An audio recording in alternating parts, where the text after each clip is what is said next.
SNCF, une semaine capitale pour le mouvement des cheminots.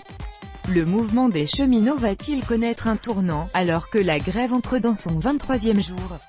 Reuters, Christian Hartmann. En France, la 12e séquence de grève de la SNCF commence ce dimanche soir jusqu'à mardi, jour où le Sénat examinera le projet sur la réforme ferroviaire.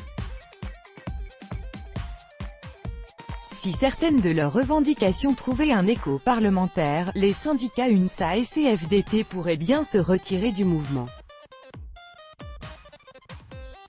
Entamée il y a près de 2 mois contre le projet de réforme ferroviaire, la grève perlée des cheminots reprend ce lundi.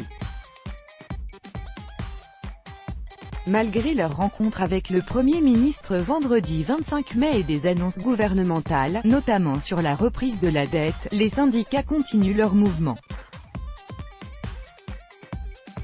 On est inquiet pour les mêmes raisons qui nous ont poussés à commencer la grève, la casse du statut de cheminot, à partir du 1er janvier 2020 pour tous les nouveaux embauchés, le transfert obligatoire de personnel pour ceux dont le travail partira dans le privé, la filialisation du fret, l'ouverture à la concurrence, explique François Grassat, secrétaire général de EFO Cheminots.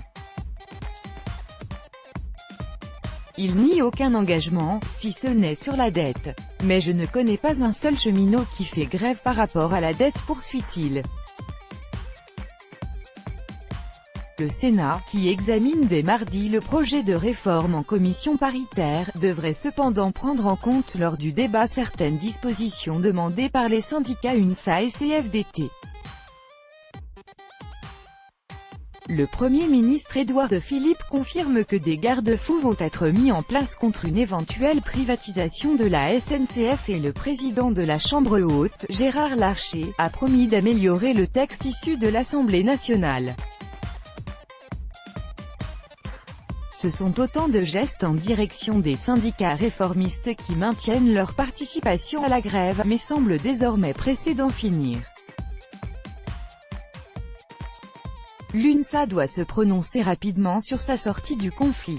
Quant à la CFDT, elle est aussi désireuse, selon son secrétaire général Laurent Berger, de cesser la grève à condition d'avoir obtenu suffisamment de concessions. Si la base, jusqu'à présent très remontée, accepte, cela constituerait un tournant dans le conflit.